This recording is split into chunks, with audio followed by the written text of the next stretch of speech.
नमस्कार, मैं हूं नंदिता कुडेशा और आप देख रहे हैं डीएनपी इंडिया। इस बार बीजेपी को लोगों का रिकॉर्ड सपोर्ट मिला है। नहीं, हम किसी चुनाव के नतीजों की बात नहीं कर रहे हैं, हम बात कर रहे हैं चुनावी चंदे की, यानी इलेक्टोरल बॉन्ड्स की। एसोसिएशन फॉर डेमोक्रेटिक रिफॉर्म्स यानी एडीआर की एक रिपोर्ट में खुलासा हुआ है कि बीजेपी को अन्य 5 दलों की कुल चंदे की 3 गुना राशि मिली है। सिर्फ जुलाई में ही 150 करोड़ रुपए के इलेक्टोरल बॉन्ड्स बिके हैं। इलेक्टोरल बॉन्ड्स क्या हैं? आसान भाषा में इसको समझ लीजिए। अगर आप किसी राजनीतिक पार्टी को दान या फिर चंदा देना चाहते हैं तो आप इन इलेक्टोरल बॉन्ड्स को डिजिटल माध्यम से या फिर चेक के माध्यम से भुगतान कर खरीद सकते हैं। तो एडीआर की रिपोर्ट के मुताबिक भाजपा को 785.77 करोड़ रुपए चुनावी चंदे के रूप में मिले हैं। कांग्रेस, एनसीपी, सीपीआई, सीपीएम और तृणमूल कांग्रेस को 228.03 करोड़ मिले हैं। यानी बीजेपी को 5 दलों की कुल राशि से 3 गुना चंदा मिला है। रिपोर्ट में वित्तीय वर्ष 2019-20 के दौरान राष्ट्रीय राजनीतिक दलों को 20,000 रुपए से अधिक मिली चंदे की रकम पर मुख्य फोकस किया गया है। चुनावी चंदे में पारदर्शिता के लिए मोदी सरकार ने इसकी प्रक्रिया में 3 अहम बदलाव किए हैं। अब राजनीतिक पार्टियां किसी भी विदेशी कंपनी से चंदा ले सकती हैं। कोई भी कंपनी कितनी भी रकम किसी भी राजनीतिक पार्टी को इलेक्टोरल बॉन्ड्स के रूप में दे सकती है। तीसरा, कोई भी कंपनी या व्यक्ति गुप्त रूप से इस चुनावी चंदे के द्वारा किसी भी राजनीतिक पार्टी को चंदा दे सकता है। बेनामी नकदी चंदे की सीमा 20,000 रुपए से घटाकर 2,000 रुपए कर दी गई है। 1970 के बाद से अब तक चुनाव सुधारों को लेकर जितनी भी समितियां बनी हैं, जितनी भी रिपोर्ट सामने आई हैं, उनमें एक चीज प्रमुखता से उठाई गई है, वो है चुनावी खर्च में पारदर्शिता। प्रत्याशियों को अपनी आय और व्यय के जरिए को साफ तरीके से जाहिर करना चाहिए, साथ ही अपने आपराधिक रिकॉर्ड्स को भी बताना चाहिए। लेकिन हकीकत ये है कि आज भी बहुत कुछ पर्दे के पीछे ही छुपा हुआ है। एडीआर की रिपोर्ट सामने आने के बाद ये साफ हो गया कि इन पार्टीज ने अपने पूरे आंकड़े स्पष्टता से सामने नहीं रखे। भाजपा ने 149.87 करोड़ रुपए के 570 दान दिखाए। अखिल भारतीय तृणमूल कांग्रेस ने 7.10 करोड़ रुपए के 52 दान दिखाए।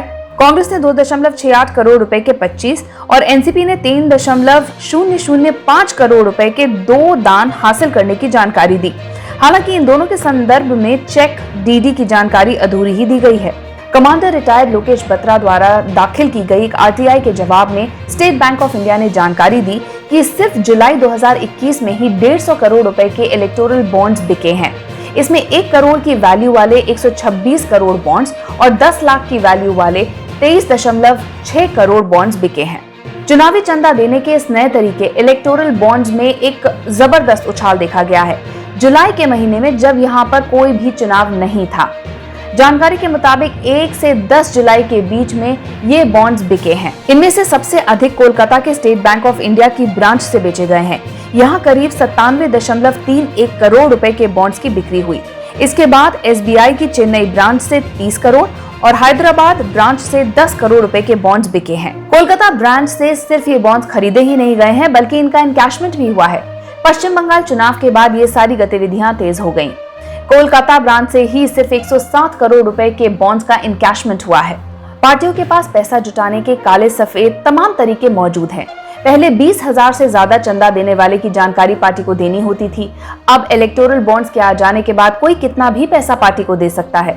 जब गुमनाम रहकर इलेक्टोरल बॉन्ड्स के जरिए चंदा देने की गुंजाइश है, तो फिर पारदर्शिता कैसी? पार्टी को डोनर का नाम बताने की भी जरूरत नहीं है। सिर्फ एक है जिसको डोनर के बारे में जानकारी मिल सकती है, वो है सरकार।